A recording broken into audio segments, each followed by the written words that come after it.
Hello student, नमस्कार सभी को। तो आज हम क्लास पढ़ेंगे अपनी साइंस की। साइंस में पढ़ेंगे न्यूट्रिशन। ठीक है, तो आज मेरी थ्योरी क्लास है, इसी में कुछ प्रैक्टिस क्वेश्चन है। ठीक है, यानी कि कुछ एमसीक्यू है। ठीक है, तो सबसे पहले हम आपको थ्योरी क्लास पढ़ाएंगे, इसके बाद में आपकी प्रैक्टिस कराएंगे क्लास में ही। ठीक है, चलिए तो सबसे पहले हम देखते हैं न्यूट्रिशन में हमें क्या पढ़ना है।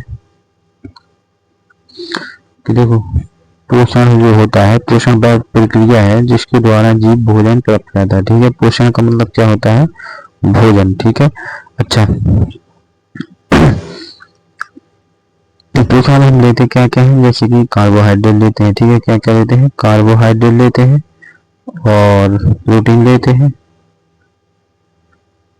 और वसा लेते हैं। ठीक है, इनसे हमें क्या मिलती है? ऊर्जा मिलती है। ओके, चलिए, इनका पाचन करता है और तत्व प्राप्त करता है। सबसे पहले हम देखेंगे पोषण के प्रकार। ठीक है, तो पोषण के प्रकार क्या है?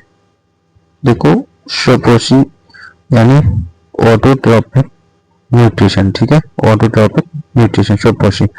अब जो स्वपोषी होती है वो स्वयं पर निर्भर होते हैं। देखो, ये कैसे होते हैं? स्वयं पर निर्भर होते हैं, स्वयं भोजन बनाते हैं, दूसरे पर निर्भर नहीं होते हैं। अब देखना, यहीं पर हम बात करेंगे जैसे कि हरे पौधे, ये क्या काम करते हैं? फोटोसिंथेसिस करते हैं, यानी कि प्रकाश संश्लेषण करते हैं। क्या करते हैं? प्रकाश संश्लेषण। ठीक है, जब ये तो आपको तो पता है कि ये प्रकाश संश्लेषण करते हैं। जब ये प्रकाश संश्लेषण करते हैं तो सूर्य से प्रकाश ले लेते हैं। ठीक है, और अपना भोजन तैयार कर लेते हैं। ओके, तो इतना याद रखना कि स्वपोषी प्रकाश संश्लेषण करके अपना भोजन तैयार कर लेते हैं, पर जो परपोषी होते हैं वो भोजन तैयार नहीं कर पाते हैं। देखो यहाँ पर परपोषी। ठीक है, परपोषी क्या होते हैं? तो देखो, हेट्रोट्रोपिक न्यूट्रिशन। हेट्रोट्रोपिक न्यूट्रिशन देखो, जो हेट्रोट्रोपिक न्यूट्रिशन है, अन्य जीवों से भोजन प्राप्त करना, यानी कि ये सभी किस पर? किसी दूसरे पर निर्भर रहते हैं। किसी दूसरे पर निर्भर रहते हैं। ठीक है, किसी दूसरे पर निर्भर क्या कहा जाता है इनको? परपोषी। पर का मतलब दूसरे पर। उदाहरण में हम ले लेंगे मनुष्य और जानवर दोनों। ठीक है, कुछ ऐसे होते हैं जो दूसरों पर निर्भर रहते हैं। ठीक है, और कुछ जानवर भी ऐसे होते हैं जो दूसरों पर निर्भर रहते हैं। तो दूसरों पर निर्भर रहने से क्या होगा? जो कुछ भी ये बनाएगा तो ये देखेंगे कि कब मिलता है। ठीक है, तो इसकी तरफ देखते हैं। तत्वों, जो पोषक तत्वों जो प्रकार होते हैं, टाइप्स ऑफ न्यूट्रिएंट। देखो, पोषण के कितने प्रकार होते हैं? जैसे कि कार्बोहाइड्रेट क्या देता है हमें? ऊर्जा देता है। ठीक है, यहाँ पर ऊर्जा का मुख्य स्रोत क्या है? कार्बोहाइड्रेट।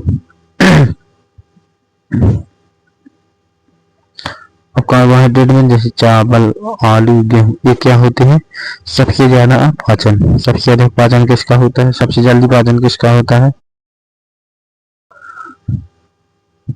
तो सर्वाधिक पाचन किसका होता है? जैसे चावल है, मुख में, हमारे मुख में पच जाते हैं। ठीक है, मुख में पच जाते हैं। आलू हमारे मुख में पच जाते हैं, गेहूं हमारे, तो इनका सबसे अच्छा पाचन होता है। ठीक है, चलिए आगे चलते हैं। प्रोटीन, अब हम बात करेंगे प्रोटीन पर। ठीक है, प्रोटीन ये भी ऊर्जा देते हैं। ठीक है, ऊर्जा सब देते हैं। प्रोटीन वसा कार्बोहाइड्रेट दो शरीर की वृद्धि करते हैं, मरम्मत में सहायक होते हैं। अपने जो बॉडी है, प्रोटीन उनकी वृद्धि करते हैं, हाइट है, और उनकी मरम्मत करते हैं। ठीक है, अगर हम देखें तो प्रोटीन में दालें हैं, अंडा है, मछली, इन सबको लाया जाता है, दूध। ठीक है, और ये सब प्रोटीन में आते हैं। ओके, वसा क्या होता है? वसीयम। देखो, वसा की यार हम बात करें तो इससे हमारा मोटापा होता है, इससे लोगों का मोटापा बढ़ता है। ठीक है, तो ऊर्जा का क्या करता है? संचयन करता है। और उदाहरण देखो, तेल, घी, मक्खन, इन चीजों को खाने से क्या होता है?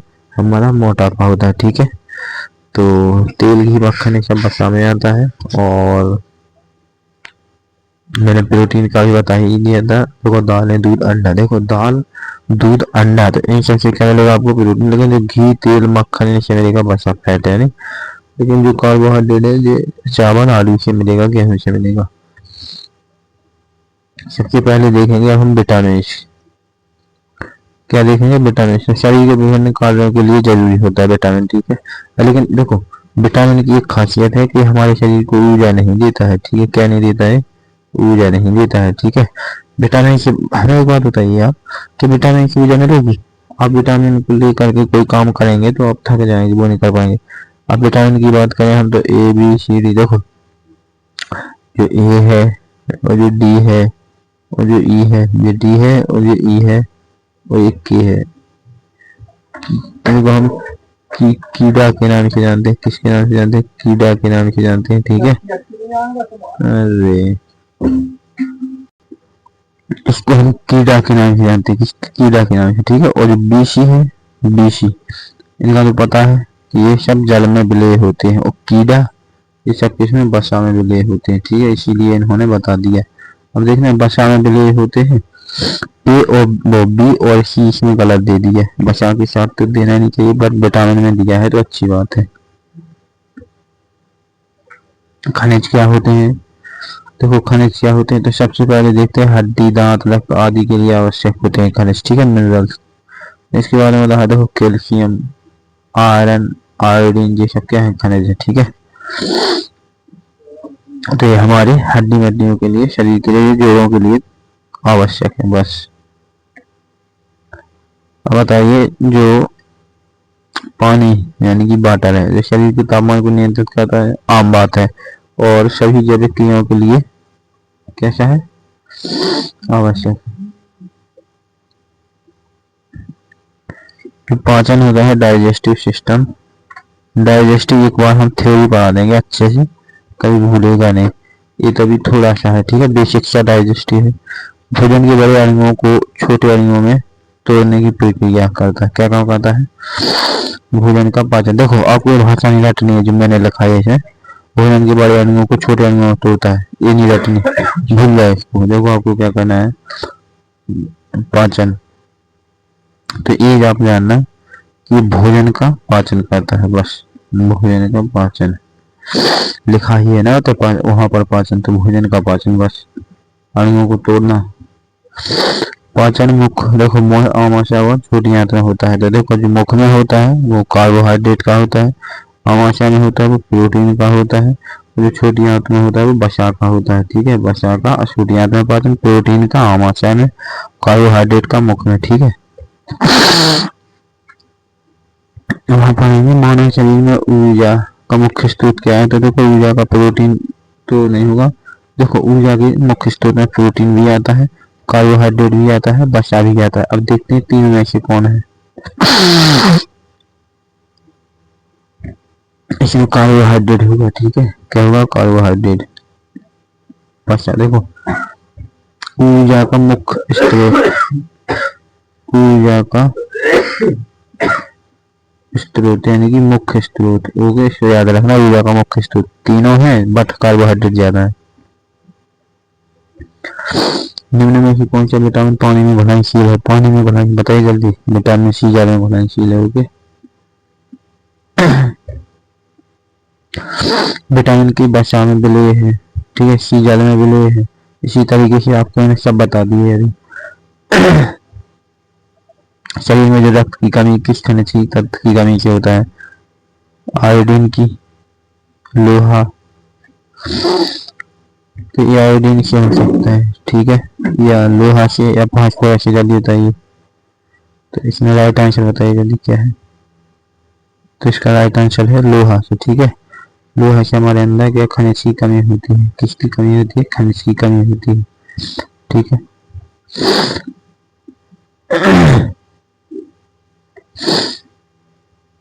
अच्छा, पाचन की जो शुरुआत है वो मानव शरीर के किस भाग से होती है? पाचन की शुरुआत मानव शरीर के किस भाग से होती है? तो वो होती है मुख गुहा से। मुख गुहा से, मुख गुहा का मतलब ओरल कैविटी से, ठीक है। यहीं पर होगा, अभी बताते हैं। पाचन की शुरुआत यहाँ से होती है, ओके। कौन सा रोग विटामिन सी की कमी से होता है? रतन स्कर्वी, हड्डी। तो जो स्कर्वी है वो विटामिन सी की कमी से होता है। विटामिन सी खट्टे पदार्थों में पाया जाता है, ठीक, खट्टे पदार्थों में पाया जाता है।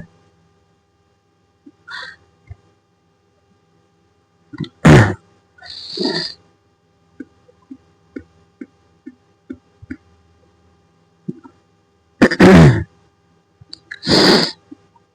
आज के लिए बस इतना ही। और क्लास में मैंने बेसिक सा थ्योरी आपको बता दी, और यदि डिटेल में पढ़नी हो तो एक दिन जुड़ जाना यूट्यूब पर। लाइव क्लास 9 AM पर मेरी सुबह क्लास अपलोड होती है और 9 PM पर इवनिंग में क्लास अपलोड होती है, ठीक है। जिस दिन आप लोग लाइव जुड़ जाएंगे उस दिन मैं थ्योरी तो कंप्लीट पूरी करा दूंगा, ठीक है। तो आज के लिए बस इतना ही। जय हिंद दोस्तों, वीडियो से जरूर कर देना।